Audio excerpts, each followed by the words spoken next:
Bonjour à tous, Municipal 2014, bienvenue pour ce nouveau débat. C'est la ville où s'affrontent les meilleurs ennemis. Un duel à gauche renouvelé régulièrement à chaque élection locale. C'est aussi une des seules grandes villes actuellement dirigée par une femme. C'est le Palais-sur-Vienne qui nous intéresse aujourd'hui. Le Palais-sur-Vienne qui vient de franchir le cap des 6000 habitants. Isabelle Briquier, bonjour. Bonjour. Vous êtes socialiste, maire depuis 2000. Vous avez succédé à Jean-Claude Cruveilhier. Vous êtes également conseillère générale et vous briguez un troisième mandat au sein d'une liste baptisée la force de l'engagement. Yvan Tricart, conseiller municipal, bonjour, proche des écologistes. Vous êtes candidat au sein d'une liste citoyenne d'hiver gauche baptisée Ensemble le Palais autrement. Alors, première question, pourquoi autrement? Qu'est-ce qui ne va pas jusqu'ici? Voilà, autrement, c'est très simple. Nous avons au Palais-sur-Vienne une gestion où il n'y a pas de débat démocratique, une gestion où je dirais la transparence n'a pas lieu. Donc nous pensons d'emblée que oui, aujourd'hui, la gestion peut être différente. Une gestion basée sur l'action citoyenne, une gestion basée sur la transparence, etc. Et d'ailleurs, nous allons d'emblée faire la différence. Par exemple, nous nous sommes prononcés contre le cumul des mandats. Je crois que c'est une grande idée que la gauche avait lancée. Donc, et le non-cumul des mandats, aujourd'hui pour nous, à la municipalité, il y a deux postes importants. Il y a le poste à l'agglomération de Limoges et il y a le poste de maire. L'agglomération de Limoges, 60% des compétences d'une commune sont transférées à l'agglo. Donc ça ne sera pas la même personne. Il y aura une personne qui sera à l'agglo. Si nous étions élus, c'est moi qui serais pressenti pour aller à l'agglo. Et vous ne serez pas maire. Et je ne serai pas maire. Nous pressentirons Claudine Dely pour être maire. Donc ce sera une femme qui sera maire au Palais si nous sommes élus. Isabelle Briquier, qu'est-ce que vous pensez de la démarche? Puis peut-être une réponse sur le manque de transparence. Est-ce que ce ne sont pas des citoyens sur votre liste? Vous vous doutez bien que le manque de transparence, alors j'admets qu'on puisse le dire, quand on connaît Yvan Tricart, ça n'étonne personne. La transparence, elle est totale. L'ensemble des conseillers municipaux ont toujours eu accès à l'ensemble des documents pour permettre de mieux appréhender la réalité d'une gestion communale. Parce qu'on est sur une gestion, il ne faut pas l'oublier, c'est un des points forts d'ailleurs du dernier mandat, où cette gestion municipale, du point de vue budgétaire, je ne vais pas aller jusqu'à dire exemplaire, mais d'une très grande maîtrise. Ça tend bien à prouver que le travail qui est fait n'est pas ni occulte, ni inefficace. Et sur la démarche de ne pas mettre la tête de liste à la place de maire, mais plutôt à la communauté je trouve d'agglomération. Qu'il y a une première incohérence. Il me semble que tout d'abord, quand on mène une liste pour un combat au municipal, on l'assume par la suite et on brigue le poste de maire. Sinon, je ne vois pas comment on peut assumer toutes les choses qui pourraient être dites au moment d'une campagne. Il me semble qu'on est là pour proposer et pour assumer par la suite. Et la question du cumul? C'est pas le choix. Et la question du cumul, il me semble qu'il n'y a pas mieux que le maire actuel en place pour défendre les intérêts de sa commune, en prenant bien entendu soin de prendre en compte l'avis de ses colistiers, mais bien entendu que c'est le cas, pour mener à bien les destinées de la commune au sein de l'agglomération. Donc le maire est utile au sein de la communauté d'agglomération? Bien entendu. Et c'est d'ailleurs fondamental. C'est d'ailleurs ce que disent les députés quand ils disent il faut qu'on reste maire, etc. Cette démarche. Donc, exemplarité de l'élu local, c'est ce que vous prenez. En ce moment, il y a un débat à l'Assemblée nationale et j'ai entendu un certain nombre de députés qui disent ah non, il faut surtout garder le poste de maire et le poste de député, le poste, etc. Après, c'est un autre débat. Le cumul des mandats, aussi bien en nombre, être maire, conseiller général, vice-présidente de l'agglo, fait que les dossiers ne sont pas assez suivis. C'est fait qu'à un moment donné, on passe d'une réunion à l'autre, etc. On a bien compris votre position, Yvan Tricart. Le Palais-sur-Vienne, c'est le plus petit territoire de l'agglomération de Limoges. Et au municipal, on le sait, les électeurs votent sur du concret. Ils votent sur ce qui se voit. Eh bien, ce qui se voit quand on arrive au Palais-sur-Vienne, ce sont les friches industrielles. Premier cas, la décharge de pneus ex-Vatlez, des dizaines de milliers de tonnes de pneus. Isabelle Briquier, vous dites, le dossier avance, mais les pneus sont toujours là. Ah oui, 60 000 tonnes de pneus, c'est pas rien à l'entrée d'une commune. Le dossier avance, oui, il a pris avec une avancée importante cette année. Le Conseil d'État a statué, a reconnu la responsabilité de la société Vatlez. C'est une avancée majeure. On se bat sur ce dossier depuis 10 ans. La question, elle est simple. Pouvez-vous prendre l'engagement aujourd'hui devant les électeurs palaisiens que les pneus auront disparu à la fin de votre mandat si vous êtes réélu. C'est un enjeu effectivement. Après, le garantir, c'est autre chose. Employer tous les moyens utiles et possibles pour faire en sorte que ce soit le cas, oui, ça c'est un engagement. Yvan Tricart. Oui, sur la question des friches, je crois qu'il faut être clair. En 2003, l'agglomération de Limoges est créée. Le Palais adhère à l'agglomération de Limoges. Une des compétences de l'agglomération, c'est la partie économique. C'est-à-dire que quand on adhère à l'agglo, on transfère en même temps la taxe professionnelle, etc. Et l'agglomération sait gérer les friches industrielles. Ils l'ont montré pour Romanée. Ils ont fait un travail remarquable, formidable. Ce qu'il faut, c'est que l'agglomération s'était engagée en 2003 à gérer la question de Wattles aussi bien que la question Solic Total. Ça ne peut pas être une aventure de la mairie du Palais. Il faut que ça soit fait avec l'agglo. Et on voit bien que là, il y a un problème je dirais, de volonté, parce qu'il faut, avec l'agglo, discuter, débattre. Il faut faire pression sur l'agglomération. Débattre, en tout cas débattre et obtenir. Or, depuis 2 mandats... Qu'est-ce qui vous laisse penser que vous y arriveriez mieux que Madame Briquet? Eh bien, l'expérience, c'est-à-dire que pendant 2 mandats, avec Isabelle Briquet, on a constaté que vis-à-vis de l'agglo, elle obtient pas grand-chose, alors que d'autres communes obtiennent, quand je vois ce qui est obtenu à Saint-Jules-le-Martel, ce qui est obtenu dans d'autres communes. Et là, je crois que, oui, il faut débattre et arracher. La gestion de ces friches, elle doit être. Et en 2007, c'était possible. Isabelle Briquet, vous n'avez pas été assez persuasive? Non, je peux pas laisser dire ça de toute façon. Dans le contrat d'agglo, il n'y avait pas la gestion de ces friches-là. Il y avait l'étude pour la dépollution des friches. L'agglomération a mis 200 000 euros sur l'étude. Donc effectivement, sur Wattles, le contrat est rempli. Quant à l'activité économique, la puissance publique intervient en cas de carence du privé. Sur Total Solic, nous n'avons pas de carence du privé. Il y a des confusions qui sont importantes là dans le discours de M. Tricart. Je ne sais pas. Oui. Il ne sait visiblement pas de quoi il parle sur ce sujet-là. C'est pas bien de parler de contradiction, parce que c'est la 4e compétence de l'agglo, c'est gestion de l'activité économique. Et d'ailleurs, c'est l'agglo qui fait, par exemple, les friches industrielles, qui fait la zone industrielle aujourd'hui autour de la voie de liaison nord. Sauf que l'intervention publique a aussi ses règles. Et l'engagement qui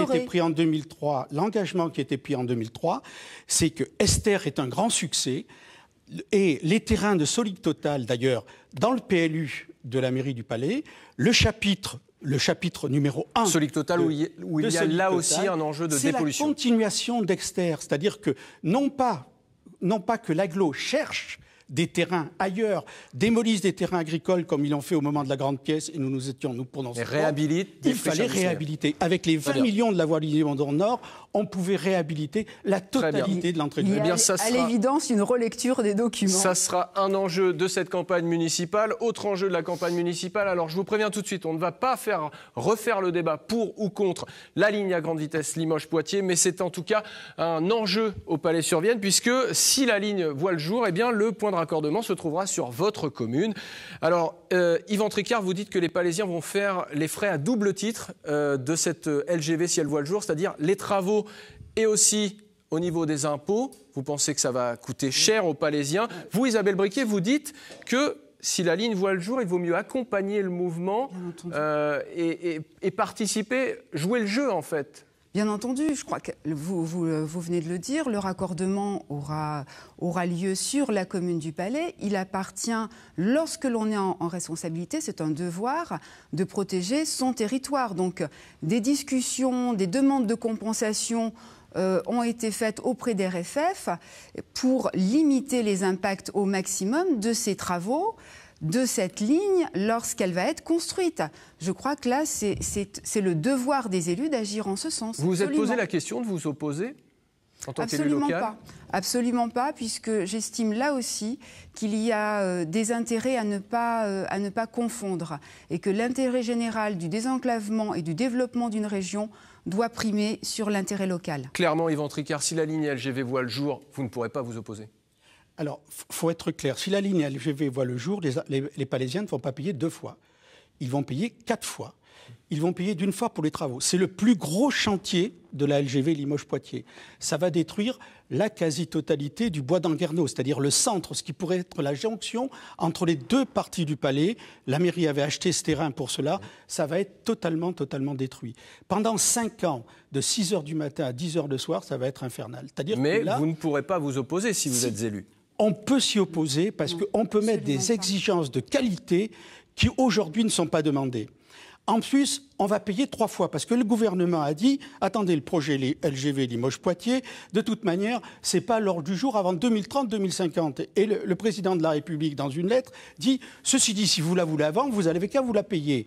Et ce qui est extraordinaire, c'est que la région, le Conseil général où siège Madame le maire, l'agglo où siège Madame le maire, ont décidé de faire une étude pour savoir s'ils pouvaient financer avec nos impôts. Pour la première fois dans une des régions les plus pauvres de France, on s'apprête à faire financer une voie nationale. C'est les impôts qui vont payer. C'est inadmissible. Le seul point où je suis d'accord, c'est que ça sera un gros chantier qui portera des milliers d'emplois et je crois que notre région en a bien besoin. Enfin, l'expérience montre que les milliers d'emplois, les entreprises qui viennent là, ce n'est pas des petites entreprises, ce n'est pas le petit artisan du coin. Je l'avais dit en préambule, on ne va pas refaire ici le débat pour ou contre la LGV, mais en tout cas, ça sera là aussi peu d'emplois locaux. Ça sera là aussi un véritable thème de la campagne. On parlait de la fiscalité et des impôts. Tous les deux, vous plaidez pour un contrôle des budgets et vous n'annoncez pas une hausse des impôts. Est-ce qu'on n'est pas là dans des annonces de campagne électorale, justement? On va gérer mieux, on n'augmentera pas les impôts et puis finalement, au bout d'un an ou deux... Alors, c'est pas gérer mieux. Pour ce qui me concerne, c'est gérer de la même façon que ça a été fait pendant ce mandat, puisque la maîtrise budgétaire a été le cap commun à l'ensemble de la majorité municipale. Et la preuve peut en être apportée aisément quand on regarde les finances de la commune. En matière d'impôts, alors certes, toute augmentation est toujours trop élevée pour le citoyen. Il faut cependant savoir que l'augmentation notamment de la taxe foncière sur l'ensemble du mandat, sur les taux communaux, n'a été que de 7,15%. Alors, c'est 7,15%, je l'accorde. Par contre, eu égard aux 21% de moyenne d'augmentation au niveau national, ça mérite d'être relativisé. Donc non, c'est pas. Donc on augmente, mais on augmente moins que les autres. C'est ça l'argument. Absolument, et notamment sur le palais, c'est pas un argument électoral de dire qu'on ne va pas augmenter particulièrement le foncier. On sait que sur le palais, le foncier est cher. Donc il y a des mesures effectivement à prendre pour limiter cette augmentation. On sait que le poids de l'impôt local pèse sur les citoyens.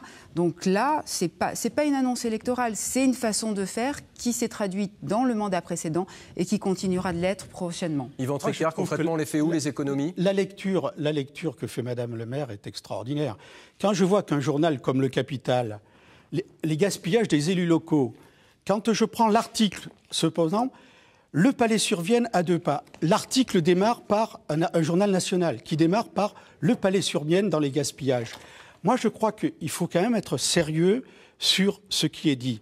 7,15% l'augmentation des taux de base foncière. C'est vrai sur les taux, mais il y a les impôts fonciers, c'est les taux multipliés par les bases. Les Palaisiens ont payé pendant ce mandat pratiquement 20% de plus sur les impôts fonciers. C'est vrai? Non. La base plus non. la base. Vous pouvez vérifier les chiffres à la base. Non. La base multipliée. C'est bien qu'on peut dire beaucoup de choses en période électorale, mais là, la preuve est par les chiffres. Écoutez, personne ne vous croira. Mais vous non plus. Et je ne vois pas comment. Il suffit de regarder les chiffres, les chiffres des budgets, mais simplement les chiffres des budgets. Ce qui est extraordinaire, accessible à tout citoyen. Vos documents, ce qui est extraordinaire, c'est que les documents fournis par la mairie, montrent que les impôts fonciers au palais sont plus élevés que dans les moyennes des villes autour. Ils sont plus élevés que les moyennes de même strate, de même taille, de l'ordre de 7%. Donc on est au-dessus sur les impôts fonciers. Et il y a Panazol qui paye plus de nous, les fonciers. Il y a Panazol qui paye plus de nous. J'ai envie de demander à M. Tricart pourquoi a-t-il voté le budget 2013 alors si j'ai voté le budget 2013 parce que pour la première fois, impôts sont tellement élevés. Pour la première fois, j'ai voté le budget 2013 parce que le foncier, justement, le taux était ramené à 0. Pour la première fois. Et vous avez voté un taux de 22 nous avons et pesé quelques, cela pour la première fois le taux à zéro. À partir du moment où le taux était ramené à zéro, nous étions d'accord. Notre engagement, c'est que pendant tout le mandat, le taux sera maintenu à zéro, le taux du foncier. C'est-à-dire que nous allons travailler à impôt constant. Et ce qui ne veut pas dire que l'impôt des Palaisiens ne va pas augmenter. Ce qui ne veut pas dire que ça ne va pas augmenter, parce que la loi de finances augmente automatiquement les impôts de l'inflation. C'est-à-dire que quand Madame le maire dit « on a augmenté de 7%, il fallait bien rajouter ce que la loi de finances avait augmenté, c'est-à-dire toute l'inflation. D'où, pour ça, qu'on arrive à 20% de hausse sur le mandat. L'inflation plus les impôts rajoutés par la mairie. Ce qui veut dire que si M. Tricart propose aucune augmentation d'impôts, il va falloir qu'il corrige la loi de finances. Attendez, Yvan Tricart, on laisse répondre Isabelle Briquet. Et donc faire voter des taux négatifs, c'est-à-dire pour corriger l'augmentation de la loi de finances. J'ai dit à impôt constant. En tenant compte, ils augmenteront de l'inflation. Vous voulez faire ce que nous avons fait sur ce dernier budget. Ils augmenteront l'inflation. Vous avez augmenté la taxe d'habitation, par contre. Vous aussi, M. Tricart, vous l'avez voté. Puisque vous êtes conseiller municipal. Parce qu'il fallait voter l'ensemble. C'était les 0% de foncier. Je vous propose qu'on en reste là sur la question des impôts et de la fiscalité, parce qu'on a encore énormément de choses à voir, notamment la question de la sécurité. Le Palais-sur-Vienne, comme toutes les communes de la périphérie de Limoges, doit faire face à des cambriolages, à des actes de malveillance et aussi à l'augmentation du sentiment d'insécurité. Certaines municipalités, comme Fétia par exemple, mettent progressivement en place des caméras de vidéosurveillance ou de vidéoprotection. C'est selon. Est-ce que c'est envisageable selon vous, Isabelle Briquet ? Tout est envisageable. En tout cas, pour ma part, ce n'est pas envisagé. La commune du Palais n'a pas de police municipale. C'est un choix. Elle n'a pas non plus de criminalité plus importante qu'ailleurs. Il y a même une diminution des cambriolages et des atteintes aux biens sur la dernière période. Donc je ne dis pas qu'il n'y en a pas, c'est toujours regrettable et quand ça arrive chez les particuliers, ça détruit quand même un petit peu les vies des personnes. Donc je crois qu'il faut y être particulièrement attentif. Mais mettre des caméras partout dans une commune comme le Palais, je ne pense pas que ça soit souhaitable. Yvan Tricart, pour terminer, il nous reste peu de temps. Un projet phare qui sera dans votre programme, un projet phare pour la commune, une infrastructure. Un projet phare, ça va être sur les transports. Nous allons mettre en place une navette gratuite qui tournera toutes les demi-heures et qui remontera aussi bien au centre, à Beaubreuil, là où il y a un trolleybus toutes les 6 minutes. Et en plus, cette navette permettra, par exemple, parce qu'elle aura des arrêts au fur et à mesure, elle permettra à des gens de la Cité du Parc de s'arrêter à Inter, de faire leurs courses et de revenir, etc. C'est une navette gratuite et l'équipement de tous les espaces verts, l'équipement des espaces verts pour réellement répondre aux besoins des familles, etc. Isabelle Briquet, vous êtes en retard sur le temps de parole. Même question, un projet phare, un équipement structurant. Allez-y. Je suis dubitative quant à la proposition, puisque les transports n'est pas une compétence communale, mais une compétence de l'agglomération. Donc cette mise en place... Qu'est-ce qui empêche la mairie de Il faudra la financer également. La compétence, tout simplement, la compétence. Mais là aussi, il y a beaucoup d'ignorance quant aux responsabilités et aux possibilités. La question, c'était un projet phare. Un projet phare, l'accompagnement du nouvel EHPAD, établissement pour les personnes âgées dépendantes, qui va voir le jour dans les mois qui viennent. Une extension de la maison de retraite actuelle à 136 places, avec 28 places spécialisées Alzheimer, avec une prise en compte des familles et des aidants, justement, avec de l'accueil de nuit, ce qui n'est pas possible à l'heure actuelle. Et quand on sait combien il est difficile d'avoir à domicile une personne qui souffre de cette pathologie-là, je crois que c'est un projet effectivement très très important. Eh bien, merci à tous les deux. Conseil général. Merci à tous les deux d'avoir participé à ce débat. La date limite des dépôts de candidature, on le rappelle, c'est le 6 mars prochain. D'ici là, d'autres listes, bien sûr, peuvent se faire connaître. Les élections municipales, je vous le rappelle, se dérouleront les 23 et 30 mars. Les électeurs se prononceront. Retrouvez ce débat et bien d'autres sur notre site internet limousin.france3.fr. À bientôt.